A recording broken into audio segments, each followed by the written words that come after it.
Hello there. I hope all of you are doing fine. I am Professor Diodati, and today we will discuss a very wonderful tale by Mary Shelley. The title of this short novel is Frankenstein, a very popular book of its time, and even to this very day,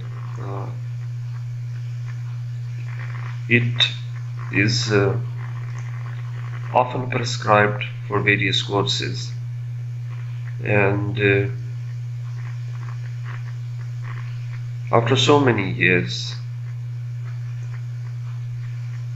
it has not lost its interest, its thrill, its pull, and people are, mostly young people are reading it in their courses across the country.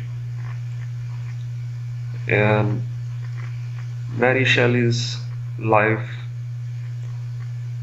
was probably as tragic as was Percy Bysshe Shelley's life, who was a husband and a very popular figure in English literature, a younger romantic, and he was romantic in all the senses which this word conveys. Whatever shades this word has, and this word in itself is so beautiful. And Shelley was as beautiful as is this word, romantic. So he was a true romantic in literary life and in general life, and so many tales are associated with his character. He had a short life. They all had very short lives. John Keats, Percy Bysshe Shelley, Charles Lamb, William Hazlitt, and I think it was William Wordsworth who died in ripe old age. So today we will start with Mary Shelley's biography.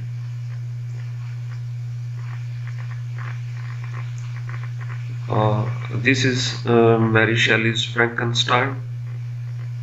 I have got this clip online from an old movie, and this is the monster which she creates in her book. And here we have something for your understanding and for you to explore as well. We have this caption: consider this. Think over these 4 points. Dedication to William Godwin. Frankenstein was dedicated to William Godwin. Is a critique Godwin's political justice. 1814 to 1816, Mary read almost all of her mother's books. Wollstonecraft's Vindication of the Rights of a Woman. So you must be wondering, what are you to consider in this slide? There are 4 points. William Godwin was the father of Mary, And Mary Wollstonecraft was the mother of Mary Shelley, and these books, the two of them, Political Justice and Vindication of the Rights of a Woman, I want you to explore it online, and if you find something about them, then do post that in your comments. Mary Wollstonecraft, who was the mother of Mary Shelley and the wife of William Godwin. She was born in 1759 and died 1797. Obviously, she died at a very young age. So what we gather from this picture, she definitely appears to be a very beautiful lady, very attractive. And these words have a very small font, but I'll read out from here. Aaron Burr commissioned this 1804. A copy of John Opie's portrait. John Opie made this portrait of Mary Wollstonecraft, who was the wife of William Godwin and the mother of Mary Shelley. A copy of John Opie's portrait, painted just a few months before Wollstonecraft's death in 1797. Burr, best known as the Vice President of the United States who killed Alexander Hamilton in a duel, was much impressed with Wollstonecraft's ideas for egalitarian child rearing and brought up his daughter Theodosia on those principles.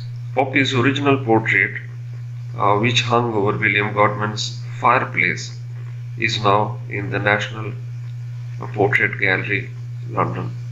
In Godwin's view, however, Burr's copy was the better likeness. So,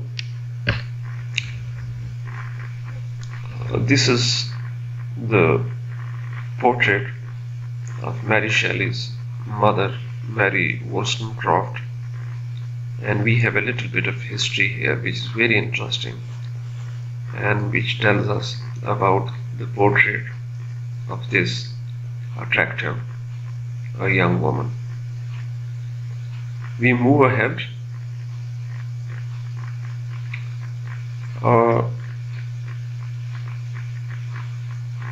We have some very meaningful words here.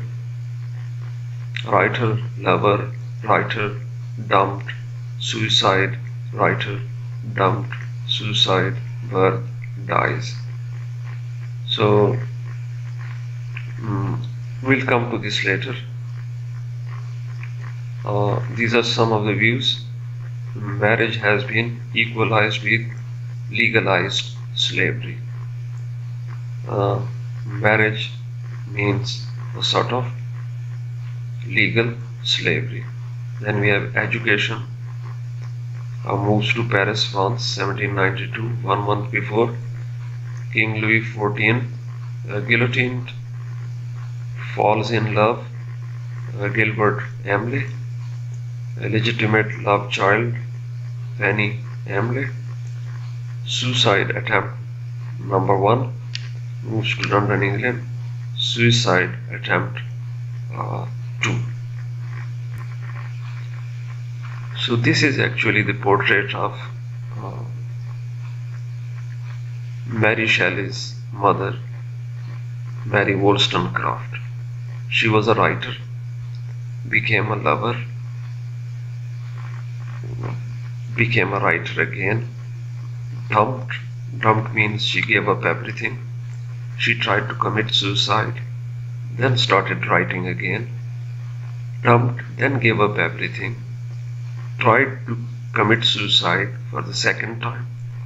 Birth means she gave birth to Mary Godwin, and then she died.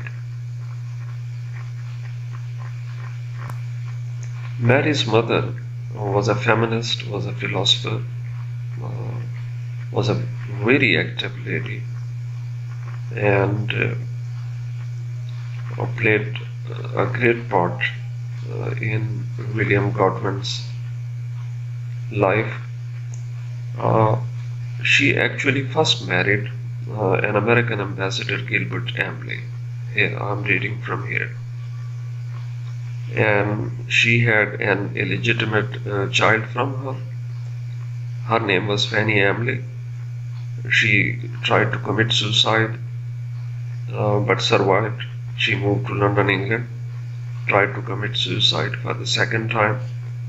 And so in this slide, slide number 5, we have a character sketch of Mary Godwin's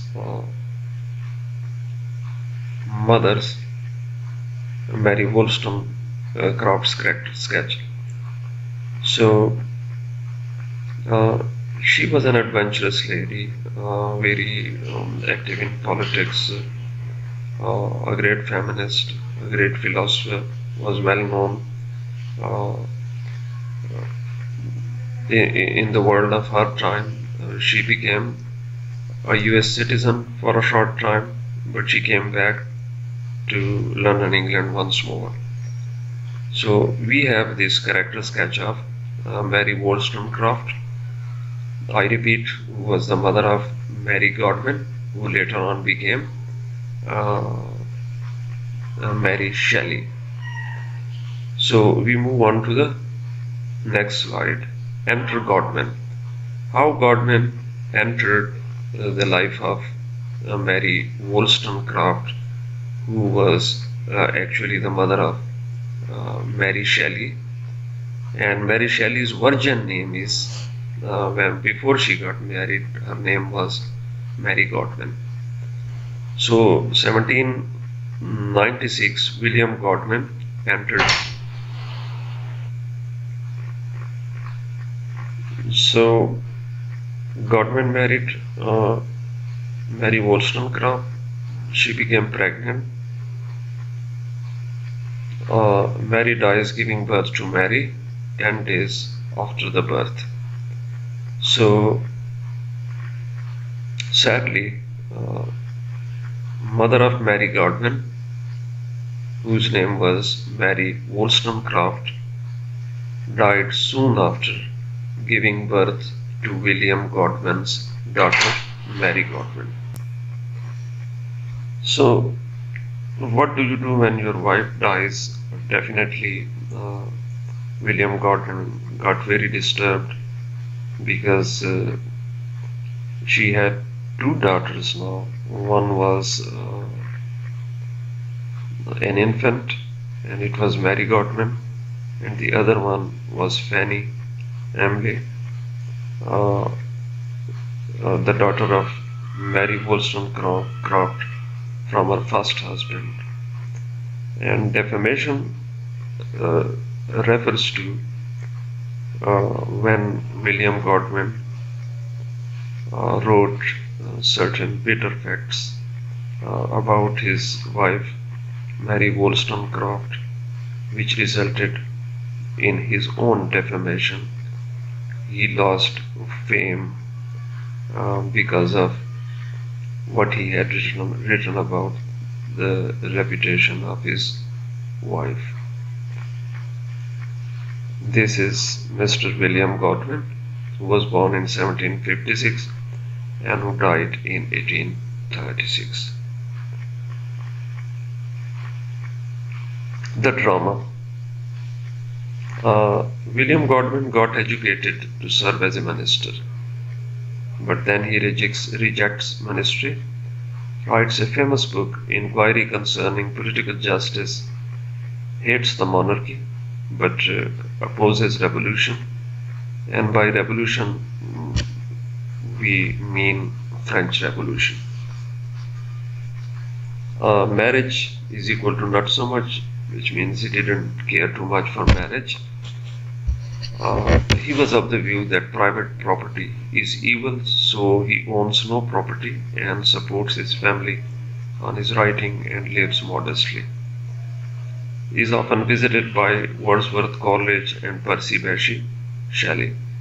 After his wife's death, his popularity declines because he damages her reputation and so proves himself to be a loser. 4 years later, he marries Mary Jane Clairmont, who was not that good a lady, and he himself talked a lot against her and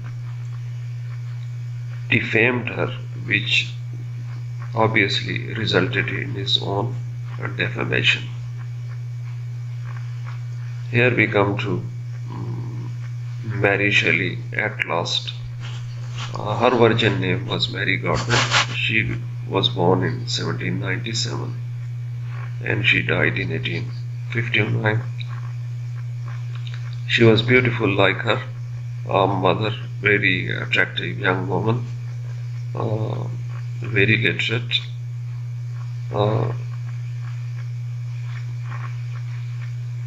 and a good novelist, in my humble opinion. Her saga, her period, her age. She was born on August 30, 1797. Her mother died in childbirth, Mary Wollstonecraft. Mom dies in childbirth, and obviously her mother's name was Mary Wollstonecraft. Mary and her half-sister are raised by William Godwin with the help of Louisa Jones, devoted governess to the family.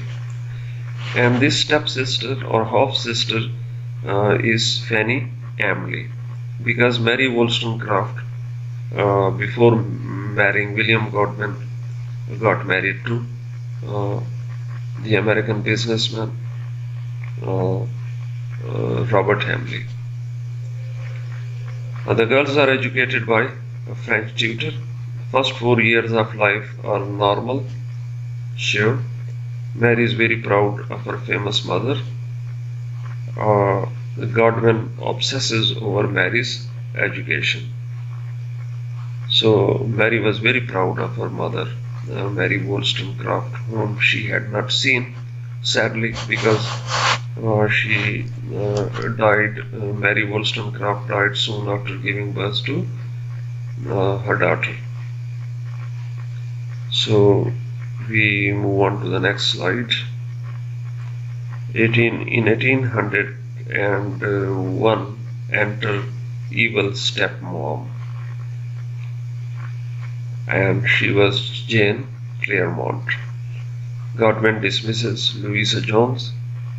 Louisa Jones is kicked out of Godwin's home and marries Mary Jane Clairmont. Odd, this is Mary number 3. So if you think a little deeper, we have 3 Marys now. Mary Wollstonecraft, Mary Godwin or Mary Shelley, and then the third Mary, the stepmother of Mary Shelley. Her name is Mary Jane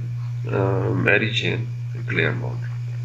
Mary Jane Clairmont has 2 kids of her own. Now they are a really blended family.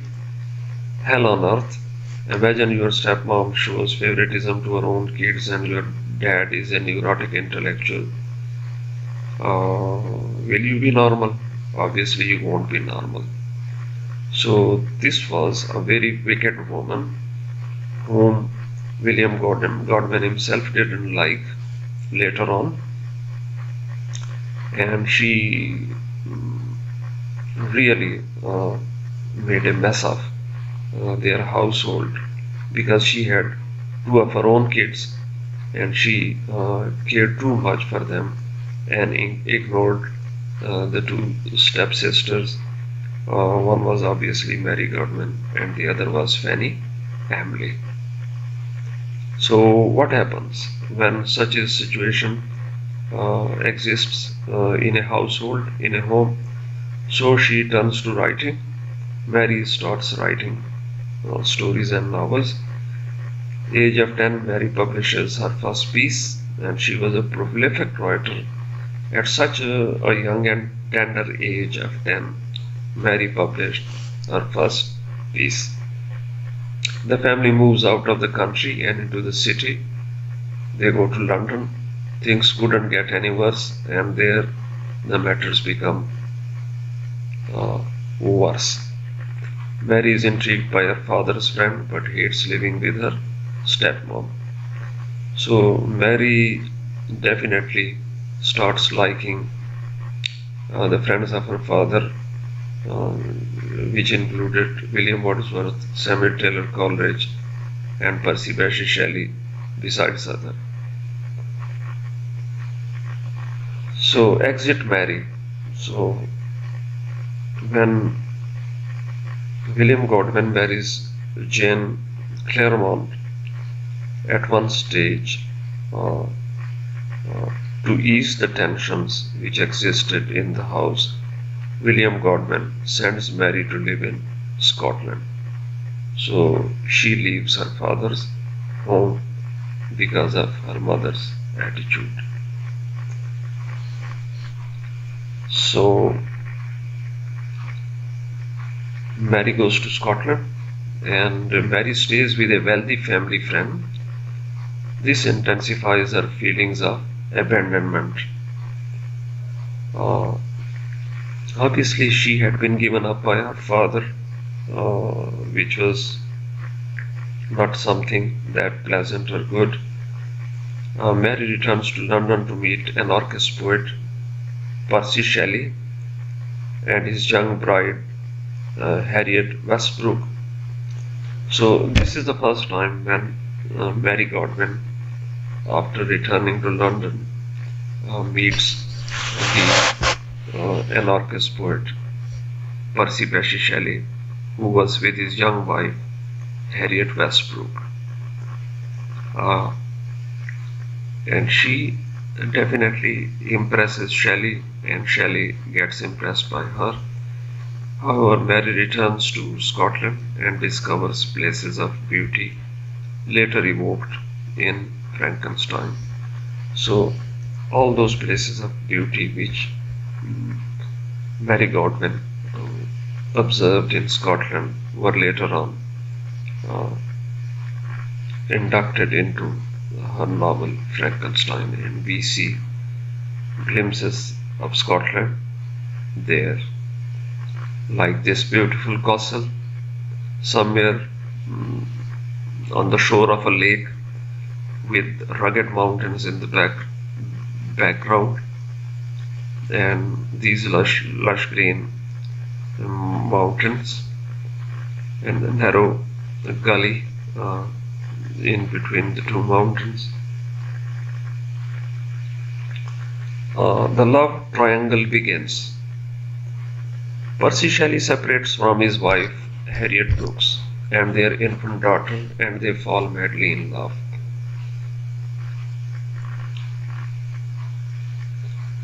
Mary Wollstonecraft's tomb, creepy. We will come back to it later. They travel to the continent with Mary's stepsister, Jane Clairmont. Mary is 17 and Percy is 22. So the love triangle begins, means Percy Bysshe Shelley was already married to Harriet Westbrook, and he then madly falls in love with Mary Godwin. So at that stage, Mary was only 17 years old, and Percy Bysshe Shelley was a beautiful young man of 22. They go to Europe, return from the continent in serious financial trouble. And please do remember that England or Great Britain consists of various islands the biggest island, the largest island, uh, has three parts: England, Wales, Scotland.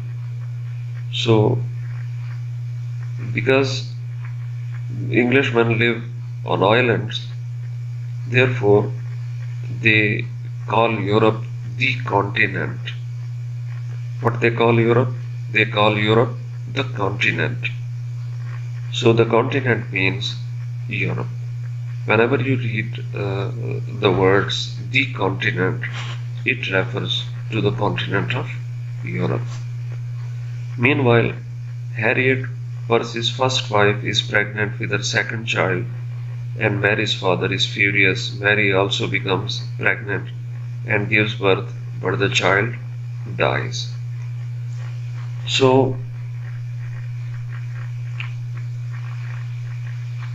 Percy Bysshe Shelley definitely indulges in infidelity, and he obviously betrays his first wife, Harriet Westbrook, who was at that time pregnant with her second child, and he has this love affair with Mary Godwin, who also becomes pregnant and gives birth to a child which dies later on. Father rejects her. William Godwin becomes very angry and does not want to see his daughter Mary Shelley or Mary Godwin, and he rejects her. Mary has concerns about Percy's interest in stepsister Jane, and Mary is also worried, keeping in view the antics and the erratic behavior of Percy Bysshe Shelley, because he is such a lover at heart that she fears lest he falls in love with his stepsister Jane. So Mary is in deep trouble, is in hot waters because of the behavior of her lover Percy Bysshe Shelley. Shelley's grandfather dies and leaves Shelley an allowance. In the meanwhile, Shelley, who was in financial trouble, did not have any money. When his grandfather dies, he leaves him some money. This proves good news for him.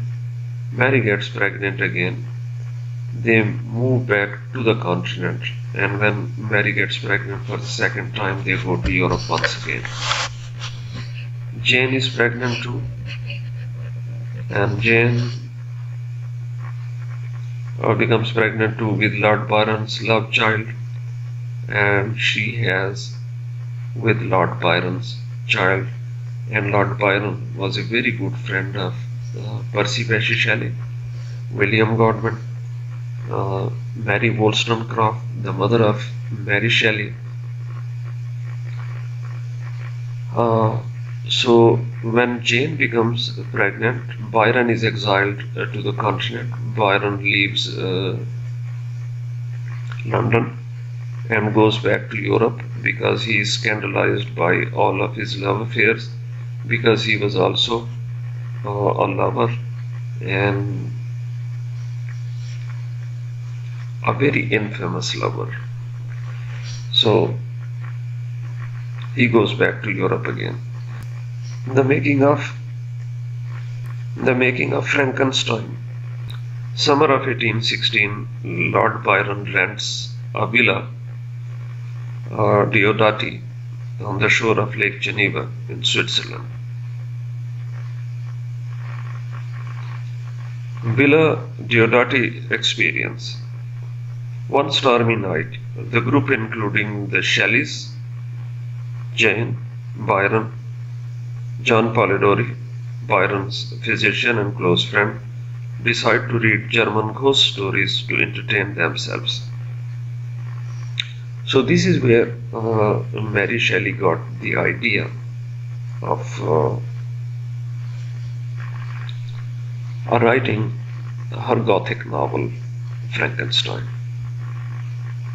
which definitely proved very popular, was an instant success.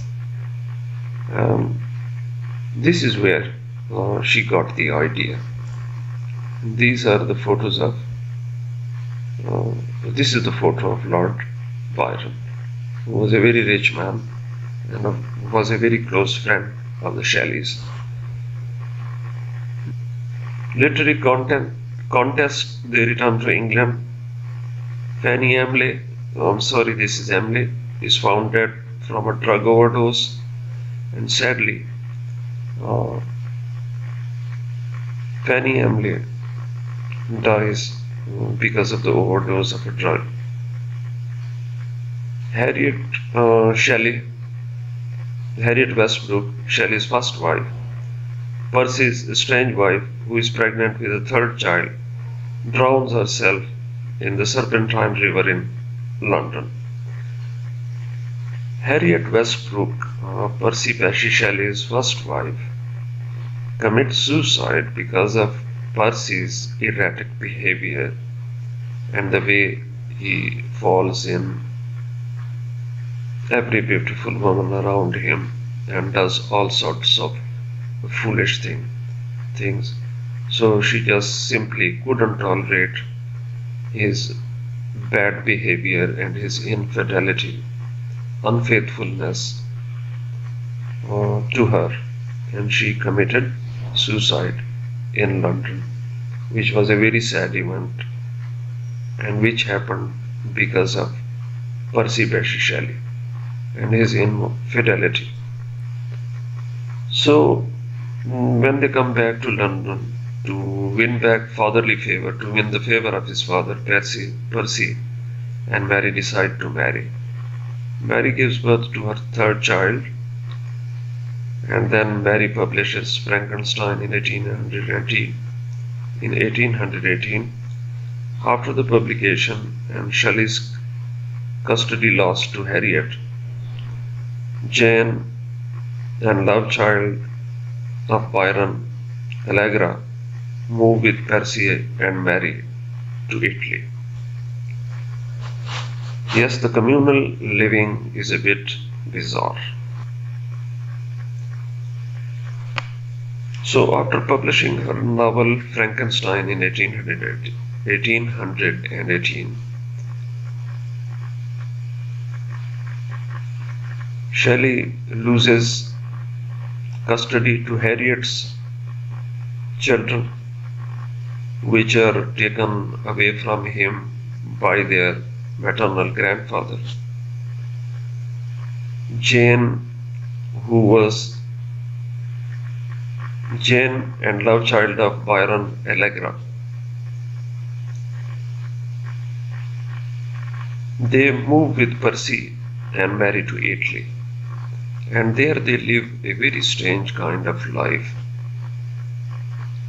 which raises many eyebrows and which is definitely socially objectionable. Mary's children Claire and William die in Rome the following summer.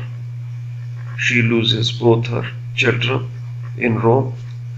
Mary is severely depressed and writes her darkest short story, Matilda, narrating a father's incestuous love for his daughter, and the story shows Mary's disfigured soul.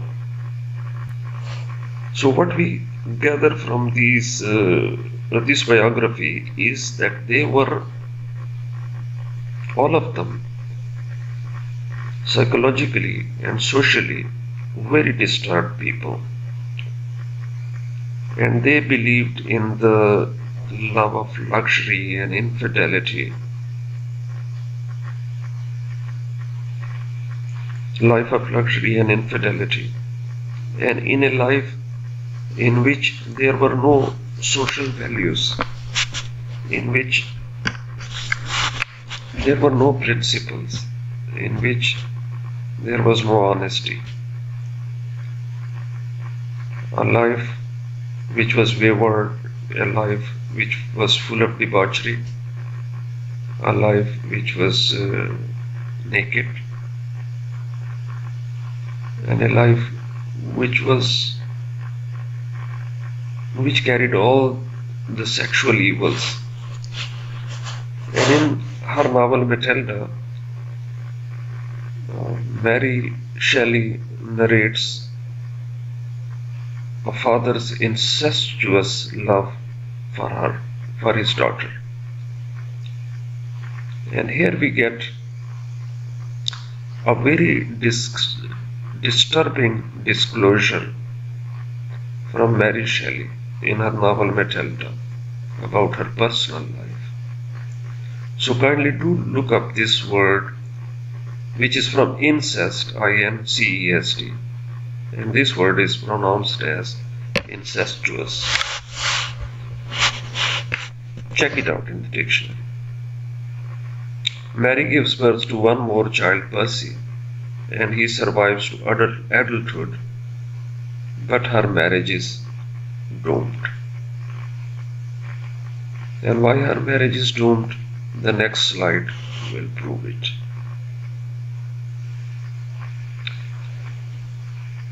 Mary suffers a near fatal miscarriage but is saved by Percy, who packs her in ice to stop the bleeding. 3 weeks later, Percy and his friend Edward drown when their boat goes down in a storm in the Bay of La Spezia. Percy is obsessed with boating but oddly never learns how to swim. So this is a very strange painting in which the body of Percy Bysshe Shelley is getting incarcerated, is getting burned, is up on a funeral pyre.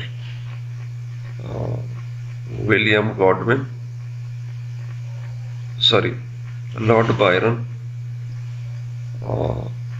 and some of his other friends are standing on the beach, and they are cremating the body of Percy Bysshe Shelley.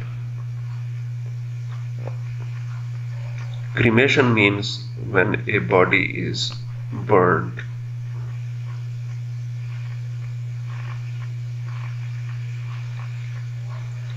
So Mary was hardly 25 when Percy Bysshe Shelley drowned in Italy.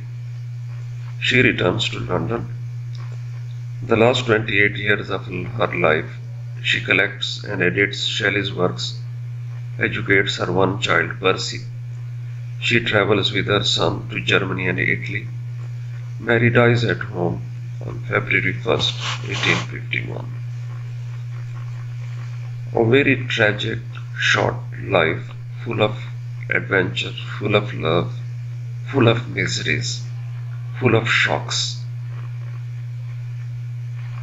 full of pain, and